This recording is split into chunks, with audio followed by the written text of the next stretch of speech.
Love, sorry, di ko sinasadya. Okay ka lang? Okay lang ako, love. Ikaw naman kasi, sinasabayan mo yung init ng ulo ko. Alam mong ayaw ko yun, nasuntok tuloy kita. Sorry. Okay lang, next time wag mo nang gagawin ha. Tara na, bihis ka na. Kakain tayo sa labas. Anong gusto mo? Kakain tayo sa labas. Sige, tara. I love you, Bebu. I love you too. A few moments later. Oh, anak, ba't may pasa ka sa mata, ha? Nay, wala to. Sinaktan ka ng jowa mo, no? Manda sa akin yun. Physical touch kasi love language niya, Nay. Parang ikaw lang. Okay lang ako, wala to, Nay. Anong ako? Hindi ako ganyan sa'yo, ha? Lo, ikaw nga kapag pinapalo mo ako, sinasabi mo mahal mo ako. Wala to, Nay. Mahal ako nun. Ganon. O sige, dahil mahal kita, dadagdagan natin yung nasa mukha mo! Kuya, try mo po yung sikat na mango na ice cream. Mango na ice cream? Mango is my favorite flavor, so let's try it.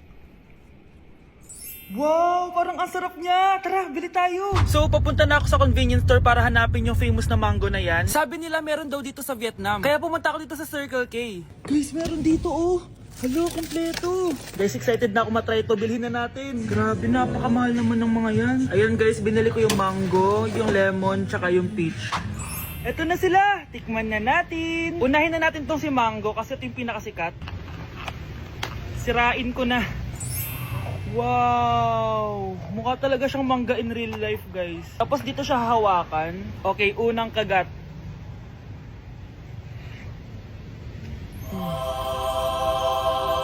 Ang sarap na! Lasa talaga siyang mangga, promise, na may konting gatas. Medyo maasim din siya na onte. 10 out of 10 to sa akin, guys. Okay, next naman itong peach. Mukha siyang puwet ng bata, oh. Okay, kagatin na natin. Ang nostalgic ng lasa niya. Nangingilo ako guys, sobrang lamig. Parang sarap niya, hindi siya sobrang asim, hindi rin siya sobrang tamis. Like, sobrang sakto lang talaga. For me, 9.5 out of 10 to. Okay, last, etong lemon. Wow, mukha talaga siyang lemon, no? Okay, unang kagat. Ba't parang wala siyang lasa? Tapos, hindi rin siya lasang lemon. Parang ice cream na wala lasang wala. Wala akong nalalasahan. Alam ba kami sakit na ako. 2 out of 10 lang to sa akin kasi hindi niya ako na-satisfy. For me, masarap naman sila kaya itry nyo guys. At kung may gusto pa kayo ipatry sa akin, itatry natin yan. So comment lang kayo guys. Bye! Di na ako natutuwa sa inyo, ha? Number 3, ano ang pinupuntahan sa Bohol? Ma'am. Yes, ka. Nasa 200 pesos to eh. Resort, ma'am? Anong resort, ha? Chocolate Hills yan! Umayos na kayo, ha? Ano ang pambansang pagkain? Ano yung pambansang pagkain? Ma'am, favorite ko yan. Sige, Samantha. Napaka-basic naman neto. Tanghulo, ma'am. Pinaglolo ko na ba ako dito, ha? Puro kasi kayo TikTok. Adik na kayo. Ang sarap kaya nun, ma'am. Try nyo kaya. Ang pambansang pagkain natin ay adobo, hindi tanghulo. Gawin kitang tanghuli dyan, eh. Okay, kakalma na ako, ha? Ang makakasagot neto, perfect na sa exam. Ano ang pambansang laro natin? Pag nasagot ko to, mas mataas na yung score ko kay Samantha. Ma'am! Scarlett, umayos ka na, ha? Sige. Ang pambansang laro natin ay 8-ball pool. Anong 8-ball pool? Ornis yun! Perfect ka na sa akin! Perfect 0! Mali ka, ma'am. Halos lahat ng kakilala ko dito naggaganon. Yun yung pambansang laro natin. Oo, desisyon ako. Ayoko na. Magre-resign na ako.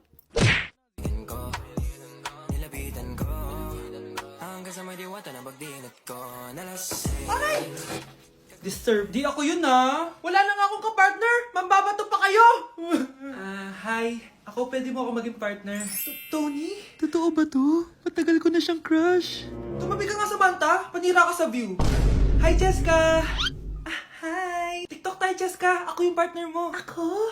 Sure, sige.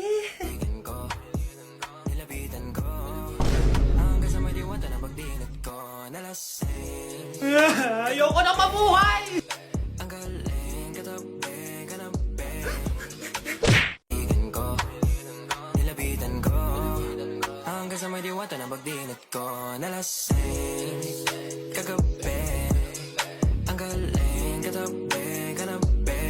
Hoy, kayo dalawa! Ano ginagawa nyo, ha? Ba't may pakis?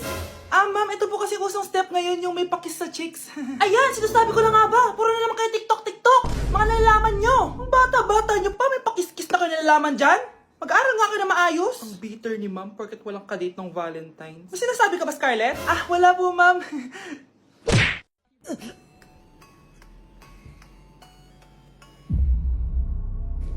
Isa ka na din katulad ko, anak. Anong ginawa mo sa akin, Nay? Kakaiba yung nararamdaman ko. Gusto mo malaman ang totoo, di ba? Isa akong diwata mula sa mundo ng Encantasia. Ha? At isa sa kapangyarihan ko ay ang manipulahin ang picture na nasa cellphone mo. Bakit di mo lang sinabi sa akin, Nay? Dahil ngayon ang tamang panahon, anak. At nasa katawan mo na ang kapangyarihan na para sa'yo. Pero, paano ko malalaman kung ano yung kapangyarihan ko? Ikaw ang tutuklas niyan, anak. Ano kaya magiging kapangyarihan ko? Baka nagiging invisible ako.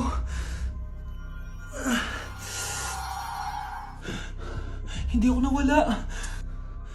Baka kaya ko magpalutang ng gamit.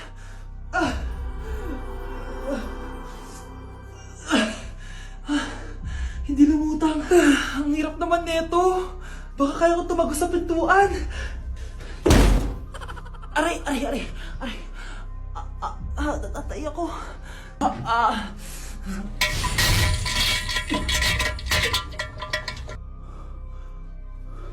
Ano yun?